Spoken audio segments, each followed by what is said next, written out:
শিরক হচ্ছে এমন একটা পাপ, যেই পাপ আমল নামায় থাকলে পরে বিনা তওবায় যদি সেই ব্যক্তি মারা যায়, আল্লাহ পাক তাকে মাফ করবেন না। ভালো করে শোনেন, শিরক এমন একটা পাপ, যে পাপ যদি আমল নামায় থেকে যায়, বিনা তওবায় সে মারা যায়, শিরকের পাপ নিয়ে আল্লাহর সামনে দাঁড়ায়, আল্লাহ তাকে মাফ করবেন।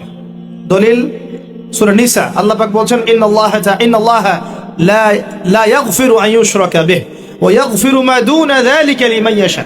আল্লাহ পাক তার সাথে শিরকের গুনাহ মাফ করবেন না, এছাড়া যে কোনো গুনাহ যাকে ইচ্ছা মাফ করবেন।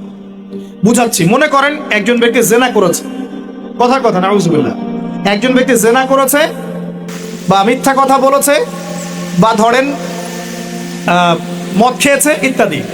এখন সে তওবা করলে তো মাফ পেতই, তওবা করলে মাফ হতো না? তওবা করলে মাফ তো পেতই। মনে করেন তওবা না করেই মারা গেছে, আল্লাহ পাক চাইলে কিয়ামতের মাঠে এই পাপও বিনা তওবাতেই মাফ করতে পারে। কথা বুঝতে পারেন? বুঝতে পারছেন না মনে হয়?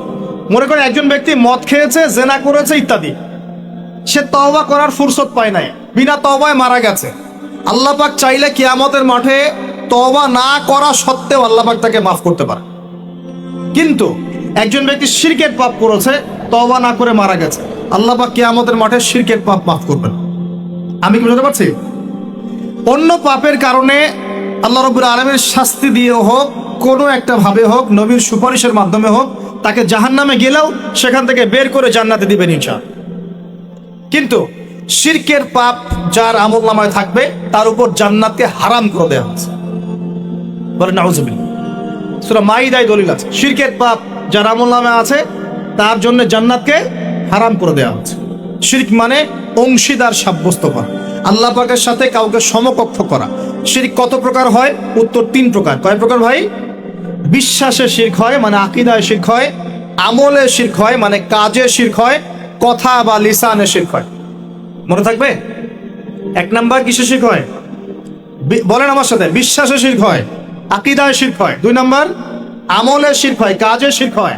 3 নাম্বার কথায় শিরক হয়। কয়েকটা এক্সাম্পল দিয়ে বুঝতে পারবেন। একজন ব্যক্তি মনে করেন বিশ্বাস করে যে আল্লাহ বলতে কেউ নাই, কি হবে এটা? বলেন শিরক। একজন ব্যক্তি মনে করেন বিশ্বাস করে যে আল্লাহ আছে, আরো ইলাহ আছে, তাহলে কি হবে? কেউ যদি বিশ্বাস করে আল্লাহর সন্তান আছে, কি হবে? কেউ যদি বিশ্বাস করে মহাবিশ্ব আল্লাহ সৃষ্টি করে নাই, বিগ ব্যাং থেকে সৃষ্টি হয়েছে, কি হবে? কেউ যদি বিশ্বাস করে আল্লাহ মানুষকে সৃষ্টি করে নাই, মানুষ বানর থেকে হয়েছে, কি হবে?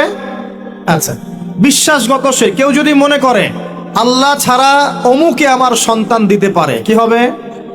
কেউ যদি বিশ্বাস করে যে আল্লাহকে পাওয়ার জন্য আমাকে মাধ্যম ওসিলা পূজা করতে হবে, তাহলে কি হবে? কেউ যদি চন্দ্র, সূর্য, গ্রহ, নক্ষত্র, গাছপালা, মূর্তি এসবে পূজা করে, কি হবে? এগুলো বিশ্বাসগত শিরক। কেমন শিরক ভাই? বিশ্বাসগত শিরক। 2 নাম্বার আসেন আমলগত, কাজগত শিরক। কেমন? মনে করেন সেজদা করতে হয় কার জন্যে? কেউ যদি এখন কবরে গিয়ে সেজদা করে, কি হবে? আল্লাহর জন্য সেজদা করতে হয় না কবরে সেজদা করতে হয়? সেজদা কার জন্যে? আচ্ছা, তাহলে শিরক হবে। কুরবানি কার জন্য করতে হয়? কেউ যদি এখন মনে করেন জিনকে সন্তুষ্ট করার জন্য কুরবানি করে দেয়, কি হবে? এখনকার যুগে কিন্তু বহু মানুষ জিনের উপাসনা করে, এখনকার যুগে বহু মানুষ জিনের উপাসনা করে। আর জিন বলে একটা জাতি আছে, আমাদের সাথে চলাফেরা করে, আমরা দেখতে পারি না। আমরা কি সব দেখতে পারি? আমরা কি সব জানি? আমরা তো আমাদের আত্মাকেই দেখতে পারি না। এত ঘুমাই গেছেন, আত্মা চলে গেছে, দেখতে পারছেন? আর আমরা কি জানি? আমরা কতটুকু জানি আগামীকাল কি হবে আপনার সাথে? বলেন দেখি, কেউ জানে? আমাদের জ্ঞান কত ক্ষুদ্র, বুঝতে পারলাম। আগামীকাল কি হবে তাই জানি না, আমার আত্মাকেও চোখে দেখি না। আর আমি যদি দাবি করি এখন আমি সব জানতাম, তাহলে কি হবে? অতএব জিন জাতি আমাদের মধ্যেই আছে কি নাই? ওমা খলাকতুল জিন্না ওয়াল ইনসা ইল্লা লিয়াবুদুন। আমি জিন আর মানুষকে শুধুমাত্র আমার ইবাদত করার জন্যই সৃষ্টি করেছি। আল্লাহ পাক আমাদের সবাইকে আল্লাহ পাকের সত্য বোঝার তৌফিক দান করুন।